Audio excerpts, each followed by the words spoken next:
The captain collapsed at 35,000 feet. 200 passengers screamed in fear, certain they were about to die. No one in the cockpit knew how to fly the plane. Then, from somewhere in the cabin, a girl stood up and walked towards the cockpit. Before you watch full story, comment below, from which country are you watching? Don't forget to subscribe for more amazing stories. Grace Turner sat by the window in seat 12F and looked down at the clouds below. She was tired, very tired. The airline job had been good, but she left flying 3 years ago to become a nurse. She wanted to help people in a different way. She thought flying was too dangerous, too stressful, too hard on her heart. So she quit.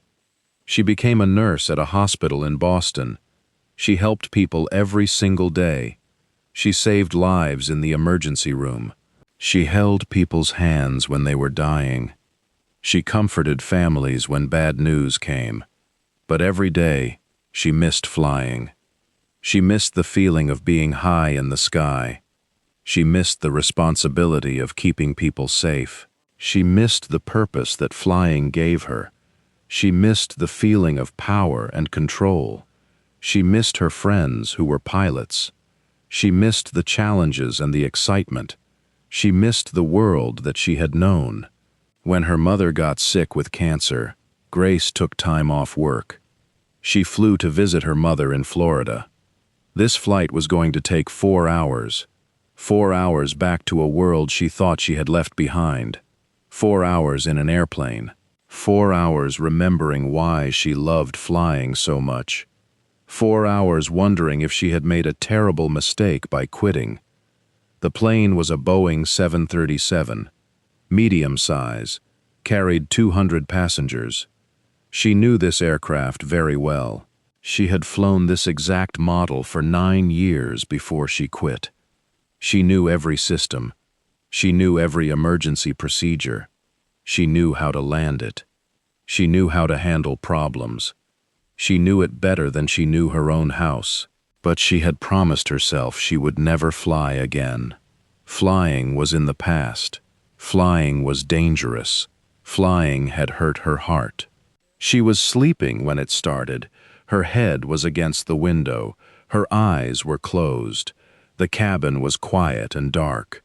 Most people were sleeping. The night flight was smooth. The engines hummed a gentle song. Everything was normal and peaceful. Everything was safe. Then the plane shook. Not the small shakes of normal turbulence. This was a big shake, a violent shake that threw her head against the window.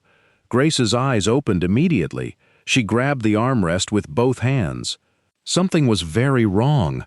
She could feel it in her body. She could feel it in her bones. The plane was falling. The nose was going down. The altitude was changing. The engines sounded different. Something was broken. The lights came on. Emergency lights, red and orange. The cabin crew started running down the aisles. A child 3 rows back started crying. A woman in the row behind Grace screamed very loud.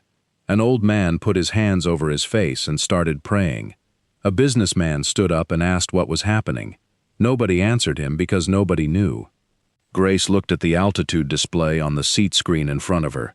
It showed 35,000 feet. The plane was at 35,000 feet. She knew what that meant. They were high, very high, miles above the ocean, miles above any land. If something was really wrong, they had minutes, maybe less, maybe only seconds. The display changed. 34,800 feet, still falling. The intercom came on. The voice of the flight attendant was shaking, very shaking. His voice was terrified. "Is there a doctor on this plane? Is there anyone with medical training? Please come to the front of the cabin immediately. We have an emergency situation. Something is very wrong with the captain. The captain is not responding. Please, someone help us." Grace stood up immediately. She did not think about it. Her body just stood up. Her hands unbuckled her seatbelt. Her feet moved into the aisle. She was a nurse. She had medical training. She knew how to help people. She knew CPR. She knew how to check for broken bones. She knew how to stop bleeding. She knew emergency medicine. But when she walked toward the front, she understood something else. This was not a problem for a nurse. This was a problem for a pilot. A flight attendant named David ran toward her. His face was white. His eyes were very scared. His hands were shaking. "Thank you for coming. Thank you so much." "The captain, he is not responding. His eyes are closed. His body is not moving." His head fell forward. "I do not know what happened. One minute he was flying the plane and talking to air traffic control. The next minute his head fell forward on the yoke. What do I do? Please tell me what to do." Grace said, "I am a nurse. Let me check him first. I will examine him." But she was already thinking like a pilot now. She was already asking herself the questions that pilots ask. Is the plane being flown? Is someone at the controls right now? Is there a co-pilot? Is the autopilot working? Her nurse training was still there, but her pilot instinct was waking up. It was coming back from 3 years of sleep. Like a person waking from deep sleep. She reached the cockpit door. Another flight attendant named Sarah was standing there, frozen with fear. Sarah's face was pale. Her lips were shaking. She was close to panic. Sarah said, "The door is locked. The captain locked it from inside before the problem happened. The door is locked. I cannot get in. I have the emergency code, but I am too scared to use it. What if I break something? What if I make things worse? What if I hurt the captain?" Grace took a deep breath. She looked at Sarah in the eyes. "What is the emergency code? Tell me the code." Sarah told her the 5 numbers. Grace entered the code on the keypad outside the cockpit door. She heard a beep. The lock clicked. The door opened. What she saw made her heart stop completely. The captain lay back in his seat. His head was tilted back. His mouth was open a little bit. His eyes were closed. His face was very gray, like the face of a dead person, like the face of someone whose blood had stopped moving. His left arm was hanging down at a very strange angle. His right arm was on his chest. He was not moving at all. He was barely breathing. The chest moved up and down very slowly, almost not at all. In the right seat sat the co-pilot. His name was James Chen. James was trying to fly the plane alone. His hands were shaking. His face was wet with tears and with sweat. The plane was shaking in his hands. The nose was pointed down at a steep angle. The altitude indicator showed they were falling very fast. From 35,000 feet to 34,500 feet, down to 34,200 feet, down to 33,900 feet. Still falling, getting worse every second. James heard the cockpit door open. He turned around. His eyes were full of desperation and fear. His mouth was open. He looked like he was going to break. He said, "I do not know what to do. I do not know what to do." The captain, he said his arm hurt very bad. He said it was burning. He said the pain was very, very bad. Then he made a sound like pain, a sound like something breaking inside his body, a sound like death coming. Then his body just stopped.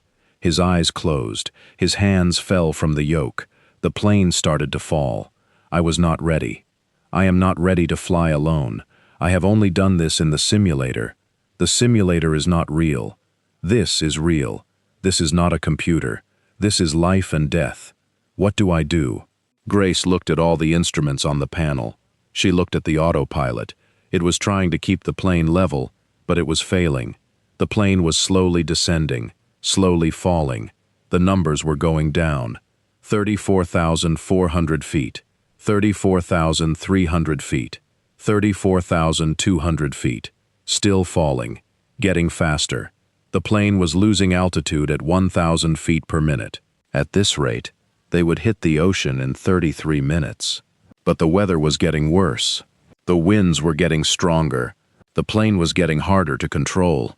She looked at the captain again. She looked at his face. She looked at his arm. She looked at his breathing. She knew what this was. Her nurse training told her immediately. Heart attack. Probably a massive one. His symptoms were clear. His left arm was numb and hanging. His breathing was very shallow. His color was gray like death. His body was not responding to anything. This was a man whose heart was stopping, or had already stopped. This was a man who was dying. But she was not in a hospital. She was in a cockpit. And there was a bigger problem than the captain's heart. Much bigger. The bigger problem was 200 passengers in the cabin behind them. 200 people who had no idea their captain was dying. 200 people who trusted the airplane to keep them safe. 200 people who had families and children and people who loved them. 200 people who wanted to live. Grace sat down in the right seat. She put both her hands on the yoke. She took a deep breath. She said to James, "Listen to me. I am a trained pilot. I know this aircraft very well. I flew this exact plane for 9 years. I know every system. I know every emergency procedure. I know this plane better than I know my own house. I know what to do." James looked at her with hope and fear mixed together on his face. "You are a pilot? You really know how to fly this plane?" "Yes, I do," Grace said. "I am a pilot. I can fly this plane. I can land this plane. We are going to be okay. I promise you, James. I need you to help me. Can you help me? Will you help me?" James nodded very fast. His whole head was shaking with fear, but he nodded. "Yes, yes, I can help.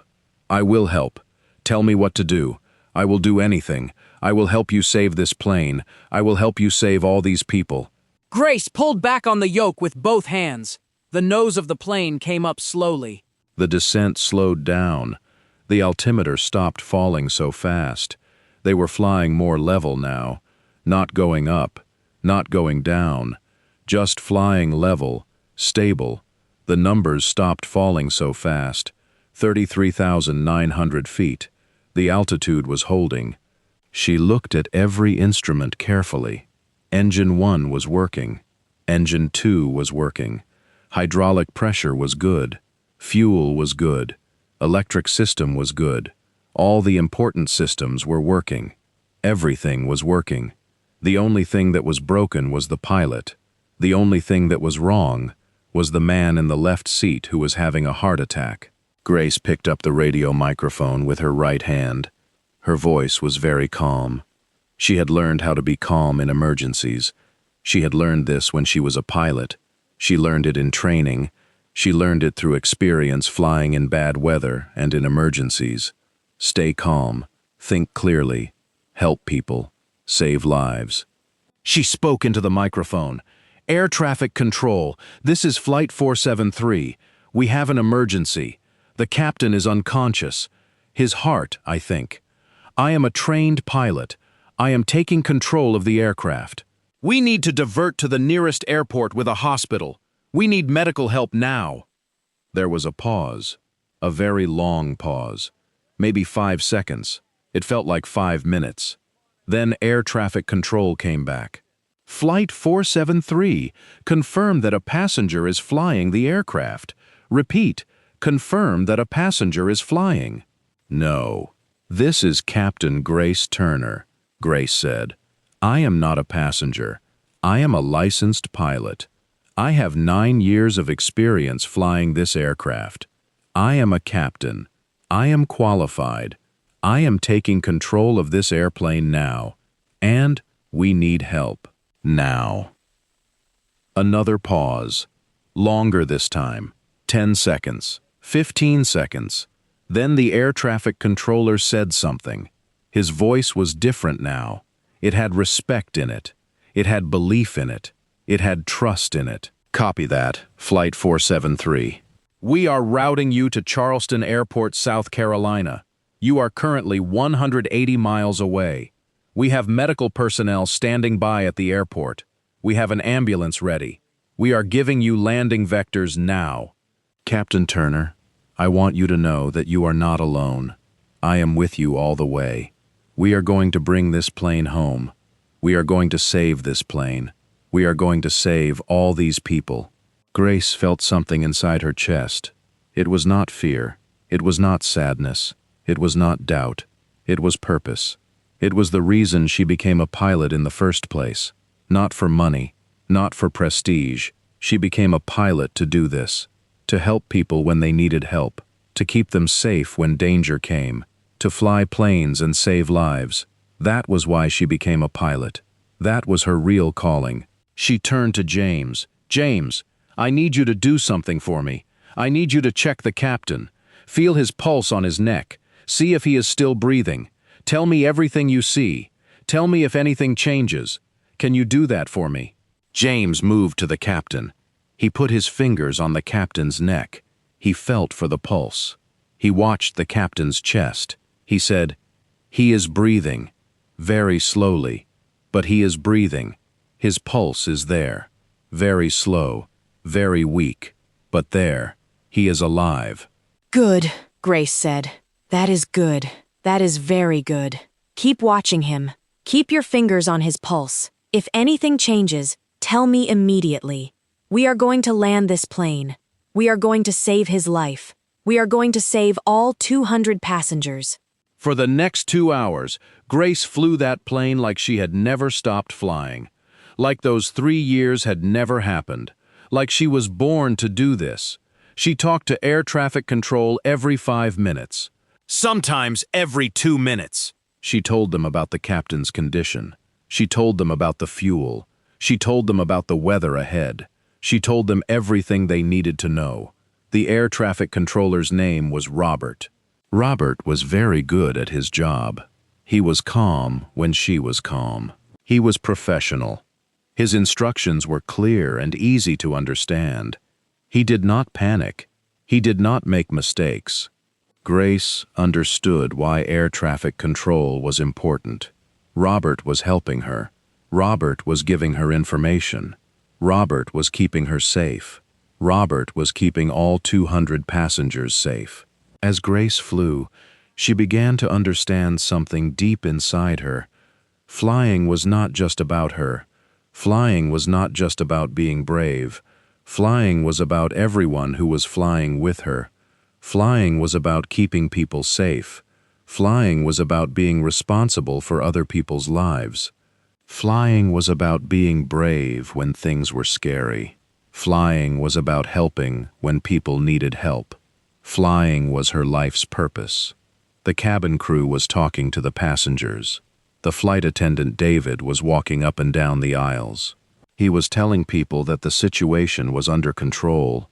He was telling them to stay in their seats. He was telling them that help was coming. He was lying a little bit, but it was a good lie, a kind lie. He was lying to keep people calm. He was lying to keep people from panicking. But 200 passengers knew something was very wrong. They could feel it. They could see it on the faces of the flight attendants. They could hear it in the voices on the intercom. 200 passengers were scared. 200 passengers did not know that a former pilot was in the cockpit. They did not know that their only hope was sitting in the right seat with her hands on the yoke. They did not know that Grace Turner was the only thing standing between them and death. At 1,000 feet, Charleston Airport came into view. Grace could see the runway below. It was long. It was straight. It was perfect. It was beautiful. The most beautiful thing she had ever seen. The runway lights were shining in the dark. The runway was clear. The runway was ready for her. She called air traffic control. Charleston approach. This is Flight 473. We have the runway in sight. We are ready to land. Copy that, Flight 473. You are cleared to land on runway 27 left. Winds from the north at 15 knots, gusting to 25. Runway is clear. We have emergency equipment standing by. Medical personnel are standing by. You are cleared to land. Bring her in, Captain Turner. Grace began her descent. The runway came closer and closer. The landing lights on the sides of the runway became clearer. The numbers painted on the runway came into view. 27 left. This was the moment. This was everything. This was why she learned to fly. This was why she became a pilot. This was what it was all about. At 500 feet, she started to flare the plane. She pulled back slowly on the yoke. The nose came up slightly. The front wheels were going to touch down first. The main wheels were ready to touch the ground. She was doing everything right. At 100 feet, she felt the plane settle. The air under the wings was less strong. The plane was getting heavier. It was falling gently. The runway was very close now. She could see the lights. She could see the markings. She could see the end of the runway. The main landing gear touched the ground. A small bounce. Then it came down again. The wheels were on the ground now, firmly on the ground. The nose landing gear came down. The plane was on the runway. All of it. The entire airplane, on solid ground. Grace pushed the engines into reverse. The engines roared loudly. Reverse thrust pushed the plane backward in the air, slowing it down very fast. The plane slowed, 100 miles per hour, 80 miles per hour, 60 miles per hour, 40 miles per hour, 20 miles per hour, 15 miles per hour, 10 miles per hour, 5 miles per hour. The plane came to a complete stop.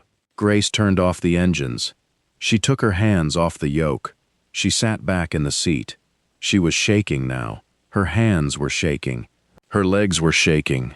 Her whole body was shaking. But she had done it. She had landed the plane safely. She had saved all 200 passengers. She had brought them home. An ambulance was already moving toward the plane. The doors opened. Medical personnel ran inside. They went directly to the cockpit. A doctor named Williams checked the captain's pulse. She listened to his breathing with a stethoscope. She looked at his eyes. She said to her team, "He is alive. His heart is still beating. We need to move now. He needs a hospital now. Move quickly." They put the captain on a stretcher. They put an oxygen mask on his face. They put monitors on his chest. They put IVs in his arms. They moved him out of the cockpit to the ambulance very quickly. Very carefully, but very quickly. Grace sat in the pilot's seat. She was still shaking. Her heart was still racing. David came into the cockpit. He had tears on his face. He was crying. He said, "You saved us. You saved all 200 of us. You saved the captain. You saved everyone. Thank you. Thank you so much." Grace looked at him. "I did my job," she said. "I did what I was trained to do. That is all." But she knew it was more than that.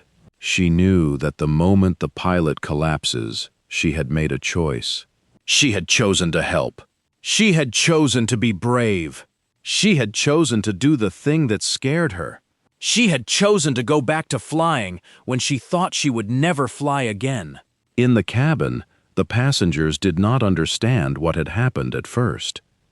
But slowly, the flight attendants told them. They told them that the captain had become very sick. They told them that a trained pilot had taken control of the plane. They told them that they had landed safely. They told them that everyone was going to be okay.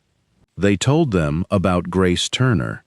When the passengers understood what had happened, they started to cry. They started to clap. They stood up and clapped very loudly. They were clapping for Grace. They were clapping because they were alive. They were clapping because someone had saved them. They were clapping because a woman had walked into a cockpit and done the impossible. A young girl came to the cockpit later. She was maybe 10 years old. Her mother was with her. The girl asked, "Are you the pilot who saved our plane?" "Yes," Grace said. The girl said, "My mother said you are a hero. Are you a hero? Did you save all of us?" Grace thought about this question for a long time. She sat down in the pilot's seat. She looked at the girl. She said, "I am just a person who did the job that needed to be done. I am not special. I just knew how to fly a plane. And when people needed me, I knew what to do." But the girl shook her head. She said, "You are special. You were scared, but you did it anyway. You did the thing even when you were scared. That is what makes you special. That is what makes you a hero." When the airplane was at 35,000 feet and the pilot collapses and 200 passengers scream, that girl learned something important. She learned that ordinary people can do extraordinary things when the moment comes. She learned that you can be scared and still be brave. She learned that you can do something you thought you could never do. She learned these things because Grace Turner did them. 3 weeks later, the airline had a ceremony. They gave medals to the flight crew. They gave a medal to James Chen for staying calm in an emergency and helping Grace. And they asked Grace to come to the ceremony. At first she said no, but the airline kept asking. They called her. They sent letters. They came to her house. Finally, she said yes. At the ceremony, all 200 passengers came. They stood and clapped when Grace walked in. They brought flowers. They brought letters. They brought their children and their families. They wanted to thank Grace. They wanted to tell her what her actions had meant to them. They wanted to look in her eyes and thank her for saving their lives. The captain recovered. His heart had stopped, but the doctors fixed it. He was in the hospital for a month. Then he came home. He would never fly again, but he lived. He called Grace from the hospital. He said, "You saved my life. You saved everyone on that plane. I will never forget what you did. I will never forget you, Grace. Thank you for saving me. Thank you for saving all those people." After the ceremony, the airline offered Grace her job back. They said they wanted her to be a pilot again. They said she was the best pilot they had ever seen. They said they needed her. Grace thought about this. She thought about that young girl who said she was a hero. She thought about the captain who was alive because she had taken control. She thought about all 200 passengers who went home to their families. She thought about her mother in Florida, waiting for her. She thought about the future. She said yes. She said yes to flying again. She said yes to being a pilot again. She said yes to helping people in the way she loved.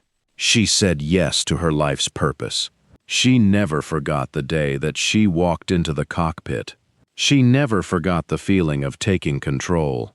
She never forgot the responsibility of keeping 200 people safe. She never forgot why she became a pilot in the first place. She carried that memory with her every single day, and every time she flew after that, she remembered. She remembered the day at 35,000 feet. She remembered the moment when the pilot collapses and the plane started to fall. She remembered when 200 passengers' scream filled the cabin with fear and pain. She remembered when she walked into the cockpit and everything changed. She remembered all of it. The moral of this story is simple and true. You are stronger than you think you are. You are braver than you believe. You have skills inside you that you do not even know about until you need them. When the moment comes, when you are needed, those skills will come out. You will be brave. You will help. You will do the right thing. Grace Turner was a nurse, but when she was needed as a pilot, she became a pilot. She did not wait for someone else. She did not say someone else should do it. She did not stay in her seat and pray. She stood up. She walked forward. She did the thing that scared her the most.